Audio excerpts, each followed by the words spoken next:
guys, me again. In my kitchen, I've had a little rearrange and now you can see my kitchen. Don't think it's very messy. There are lots of pots and pans, but they're all out ready for cooking dinner. So don't judge me and my messy kitchen. Where are you guys doing your home learning at the minute? I'm finding it very strange doing it in my kitchen because I've also been doing yoga and HIIT classes on the floor right by the desk. So this space is currently my kitchen. I've also got loads of laundry here. Kitchen slash laundry slash yoga studio slash HIIT class slash workspace. It's really weird. Anyway, I'm here to read Wonder. We are up to a chapter called In Science. In my book, it is 151, page 151. And Jack Will is narrating. Oh, you can't see me if I do that. That would be comfy though. Hold on, a little rearrange. Okay. In Science. I'm not the greatest student in the world. I know some kids actually like school, like us guys. But honestly, I can't say that I do. I like some parts of school, like PE and computers and lunch and playtime. But all in all, I'd be fine without school. And the thing is, the thing I hate most about school is all the homework we get. It's not enough that we have to sit through class after class and try and stay awake while they fill our heads with all this stuff we probably never need to know, like how to figure out the surface area of a cube or what's the difference between kinetic and potential energy. I'm like, who cares? I've never ever heard my parents say the word kinetic in my entire life. I hate science the most out of all my classes. We get so much work, it's not even funny. And the teacher, Miss Rubin, is so strict about everything. Even the way we write our headings at the top of our papers. I once got 2 points off a homework assignment because I didn't put the date at the top. Crazy stuff. When me and August were still friends, I was doing okay in science because August sat next to me and always let me copy his notes. August has the neatest handwriting of anybody I've ever seen who's a boy. Even his joined up writing is neat. Up and down perfectly with really round, small, loopy letters. But now that we're ex-friends, it's bad because I can't ask him to let me copy his notes anymore. So I was kind of scrambling today, trying to take notes about what Miss Rubin was saying, and my handwriting is awful. When all of a sudden she started talking about the 5th grade science fair project. How we all had to choose a science project to work on. While she was saying this, I was thinking, we just finished the Egyptian project and now we have to start a whole new thing. And then in my head I was going, oh no, like that kid in Home Alone with his mouth hanging open and his hands on his face. That was the face I was making on the inside, like this. That was the face I was making on the inside. And then I thought of those pictures of melting ghost faces I've seen somewhere, where the mouths are open wide and they're screaming. And then all of a sudden this picture flew into my head, this memory, and I knew what Summer had meant by bleeding scream. It's so weird how it all just came to me in this flash. Someone in homeroom had dressed up in a bleeding scream costume on Halloween. I remember seeing him a few desks away from me. And then I remember not seeing him again. Oh man, it was August. All of this hit me in science class while the teacher was talking. Oh man. I've been talking to Julian about August. Oh man. Now I understood I was so mean.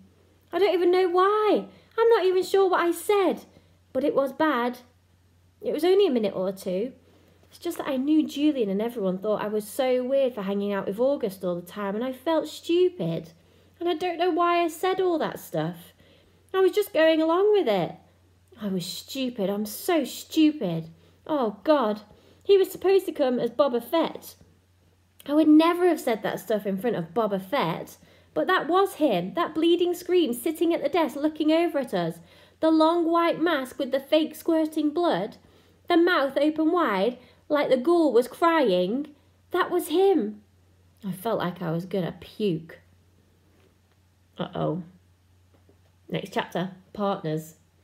I didn't hear a word of what Miss Rubin was saying after that. Blah, blah, blah. Science fair project. Blah, blah, blah. Partners. Blah, blah, blah. It was the way grown-ups talk in Charlie Brown movies. Like someone talking underwater. Ma, ma, ma. Ma, ma, ma. Then all of a sudden Miss Rubin started pointing to kids around the class. Reed and Tristan. Maya and Max. Charlotte and Zamina. August and Jack. She pointed at us two when she said this. Miles and Amos, Julian and Henry, Savannah and... I didn't hear the rest. Huh? I said. The bell rang. So don't forget to get together with your partners to choose a project from the list, guys, said Miss Rubin as everyone started taking off. I looked up at August, but he had already put his backpack on and was practically out the door. I must have had a stupid look on my face because Julian came over and said, Looks like you and your best bud are partners. He was smirking when he said this. I hated him so much right then. Hello, Earth to Jack Will, he said when I didn't answer. Shut up, Julian. I was putting my loose leaf binder away in my backpack and just wanted him away from me. You must be so bummed you got stuck with him again, he said. You should tell Miss Rubin you want to switch partners. I bet she'd let you. No, she wouldn't, I said. Ask her. No, I don't want to. Miss Rubin, Julian said, turning around and raising his hand at the same time. Miss Rubin was erasing the chalkboard at the front of the room.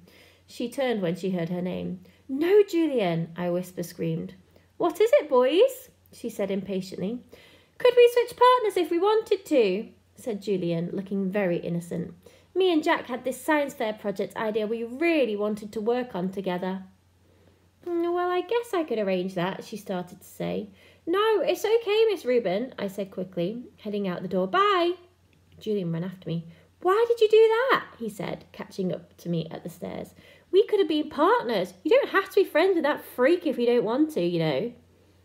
And that's when I punched him right in the mouth. Next chapter, understandably, is called Detention. Some things you just can't explain. You don't even try. You don't know where to start. All your sentences would jumble up like a giant knot if you open your mouth. Any words you used would come out wrong. Jack, this is very serious, said Mr. Tushman. I was in his office, sitting on a chair across from his desk and looking at this picture of a pumpkin on the wall behind him. Kids get expelled for this kind of thing, Jack. I know you're a good kid, and I don't want that to happen, but you have to explain yourself. This is so not like you, Jack, said Mum. She'd come from work as soon as they called her. I could tell she was going back and forth between being really mad and really surprised. I thought you and Julian were friends, said Mr. Tushman. We're not friends, I said. My arms were crossed in front of me. But to punch someone in the mouth, Jack, said Mum, raising her voice. I mean, what were you thinking? She looked at Mr. Tushman. Honestly, he's never hit anyone before. He's just not like that. Julian's mouth was bleeding, Jack, said Mr. Tushman. You knocked a tooth out. Did you know that? It was just a baby tooth, I said. Jack, said Mum, shaking her head. That's what Nurse Molly said. You're missing the point, Mum yelled. I just want to know why, said Mr. Tushman, raising his shoulders. It'll just make everything worse, I sighed. Just tell me, Jack. I shrugged, but I didn't say anything. I just couldn't. If I told him that Julian had called August a freak, then he'd go and talk to Julian about it. And then Julian would tell him how I badmouthed August too, and everyone would find out about it. Jack, cried Mum. I started to cry. I'm sorry. Mr. Tushman raised his eyebrows and nodded, but he didn't say anything. Instead, he kind of blew into his hands, like you do when your hands are really cold. Jack, he said, I don't really know what to say here. I mean, you punched a kid. We have rules about that kind of thing, you know. Automatic expulsion. And you're not even trying to explain yourself. I was crying a lot by now. And the second Mum put her arms around me, I started to bawl. Let's, said Mr. Tushman, taking his glasses off to clean them. Let's do this, Jack. We're out for winter break as of next week anyway. How about you stay home for the rest of this week, and then after winter break you'll come back and everything will be fresh and brand new. Clean slate, so to speak. Am I being suspended? I sniffled. Well, he said, shrugging, technically yes, but only for a couple of days. And I'll tell you what, while you're at home, you take the time to think about what's happened. And if you want to write me a letter explaining what happened, and a letter to Julian apologising, then I won't put any of this in your permanent record, okay? You go home and talk about it with your mum and dad, and maybe in the morning you'll figure it out a little bit more. That sounds like a good plan, Mr. Tushman, said Mum, nodding. Thank you so much. Everything's going to be okay, said Mr. Tushman, walking over to the door, which was closed. I know you're a nice kid, Jack, and I know that sometimes even nice kids do dumb things, right? He opened the door. Thank you for being so understanding, said Mum, shaking his hand at the door. No problem. He leaned over and told her something quietly that I couldn't hear. I know, thank you, said Mum, nodding. So, kiddo, he said to me, putting his hands on my shoulders, think about what you've done, okay? And have a great holiday. Happy Hanukkah, Merry Christmas, Happy Kwanzaa. I wiped my nose with my sleeve and started walking out the door. Say thank you to Mr. Tushman, said Mum, tapping my shoulder. I stopped and turned around, but I couldn't look at him. Thank you, Mr. Tushman, I said. Bye, Jack, he answered, and then I walked out the door. Guys, it's never cool to punch someone. No punching. You know that. See you tomorrow. Bye.